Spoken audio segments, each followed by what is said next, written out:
Well, a very good day, YouTubers. And you may recall in a recent cruising video I mentioned a fun and exciting project which I've been working on for the past 4 months. And here it is. It's a 1962 Lambretta Li150 Series 3 of sorts, but a bit more about that later. This particular Lambretta has a 148cc single-cylinder two-stroke. Lubricated by a fuel oil premix, it sends power to a 4-speed gearbox via a duplex chain and a wet clutch. Drive is then sent to the rear wheel via a shaft. I've fitted this particular example with a Scootopia electronic ignition and complete with a Scootopia simple wiring loom. The bike has an 8.5 litre fuel tank and is good for an incredible 120 miles per gallon. Underneath the pressed steel bodywork is a simple tubular backbone frame. In fact, the Italian company Innocenti that manufactured the Lambretta started out by making scaffolding, which explains why the frame is made from a single scaffold tube. Gear change is via a handlebar mounted twist grip, which also holds the clutch lever. Gear changing becomes extremely intuitive. It's just a simple squeeze and twist. Other controls are a front brake, a rear foot brake, and a simple light switch. Brakes front and rear are very simple twin shoe drums. The fuel tank is accessed under the seat.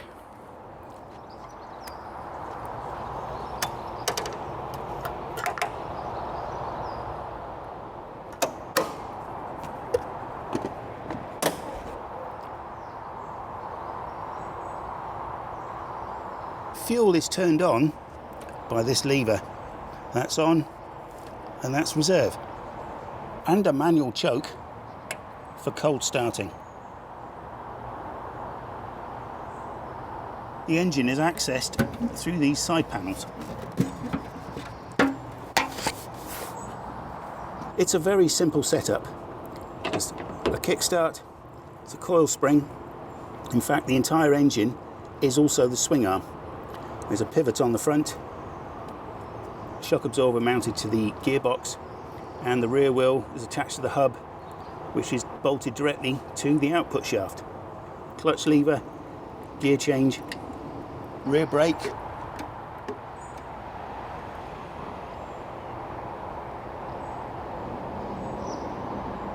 an unusual feature of this particular bike is that it has a battery tray, which means it was destined for the UK market. However, it never left Italy and spent its entire time whizzing around somewhere in Italy, Milan maybe. Same with the other side. Remove the cover. We have the carburettor and the flywheel, which also doubles as a fan that draws in cooling air and blows it across the cylinder head. This one, as I say, I've fitted it with an electronic ignition. The original ignition was completely shot, and when I got the bike there was no spark whatsoever. There's a new carburettor, a Scootopia Dell'Auto copy, an SH120.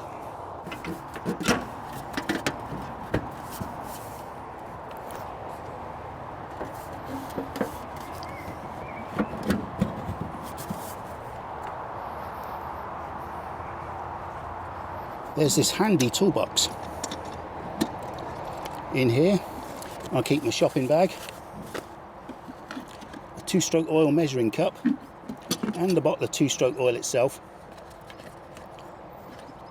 some spare bulbs, a spare spark plug, and a Lambretta specific toolkit. All in all, an extremely simple but very useful machine. As I say, it will do 120 miles to the gallon. As it's over 40 years old here in the UK, it qualifies as an historic vehicle, which means that it's exempt from tax and it doesn't need to have an annual MOT. Also, if you live in London or any other city that has a low emission zone or ultra low emission zone congestion charge, it's exempt from all of that as well. A machine that's just as relevant now, if not more so, than it was back in the 50s and 60s when they were popular. They were originally built as cheap transportation for the citizens of Italy after that second global disagreement. With all its features today, it's so cheap to run. I worked out that with insurance, which for me is £61 a year, and petrol at 120 miles per gallon, I worked out roughly that if I used it for 10 miles every day, it would cost me £3.50 a week to run. Now, it didn't look like this when I bought it back in March. I bought it from a local company that imports Lambrettas, and basically it came into the country, I saw it and bought it. I knew what I was buying, and for want of a better word, it was a complete dog. It didn't run, and nothing worked on it. There was no spark. The carburettor was completely shot, and it was totally blocked up with yellow powder. Every electrical wire had been cut. A lot of stuff was missing. Parts of the lighting system were missing. The crankshaft seals were completely shot. And when I got to the stage where I could fire the engine up, I was greeted with a nice sounding engine, but a lot of smoke, and it was essentially burning its gearbox oil. The kickstart had been welded to the kickstart shaft, probably because the splines had stripped. At a push, it would have been usable, but it needed adjusting, and I was putting this much time and effort and money into the project that it had to be done properly. So I had to very carefully and surgically almost cut through the shaft using a Dremel. I then had to order a new kickstart shaft, kickstart pedal, and a kickstart engagement tooth thing. It was at this point I discovered why this was not a complete Series 3 Lambretta, because the engine is in fact from a 1959 Series 1 Li150, which means the engine is in fact older than the bike itself. After fixing all that, I had a very nice operating kickstart. And after another lorry load of spare parts, I had the bike to the point where I could take it for a test ride around the yard. She ran reassuringly well. However, I discovered, to my surprise, that the front brake was severely contaminated, and the slightest pressure would cause the front wheel to lock up and the forks to dive. The seat that came with the bike was an original racing seat. However, it was completely shot. It was 50% duct tape, and the foam had turned to powder. So I bought this rather nice second-hand but practically brand new seat. Every Lambretta has to have a rear rack, and I bought this polished stainless steel item. And I replaced the kilometers per hour speedo with a mile per hour speedo. I still have the original speedo. It had 78,000 kilometers on it, which is around about 45,000 miles. Many of the body rubber trims were missing, including the floor runners and some of these aluminium end pieces. The rear floor runners were completely shot, full of rusted holes. So I found this pair of runners on eBay, complete with these very snazzy 7-inch single labels.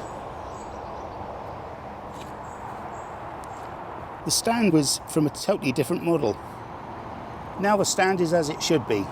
The bike sits correctly with the front wheel off the ground. You may be wondering why, after all this work and having stripped it down to the bare frame, sprayed everything, did I not do anything to the bodywork? And the simple reason is, this is a 63-year-old machine. If it was totally restored, so it became essentially a brand new machine, it would lose all its history. Everything that it ever was would be gone forever. The only addition I made to the colour scheme was this green stripe. There's a moulded section here, and it's in like an arrow. I took the side panel to Halfords, of all places, and by eye matched up a can of green paint, and I'm very pleased with the colour match, the way it's turned out. A nice simple addition, not only to break up the white on the front, but to balance out the green. Got one stripe of green here, I'll have a stripe of green on the front. Well, that's it then. join me next time when I'll be taking this little beauty for a test ride, and I'll show you what she can do. But yeah, until then, cheers for now.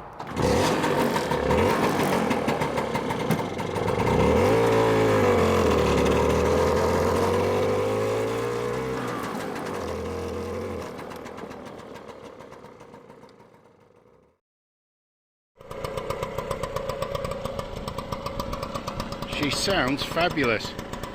Absolute joy around these lanes.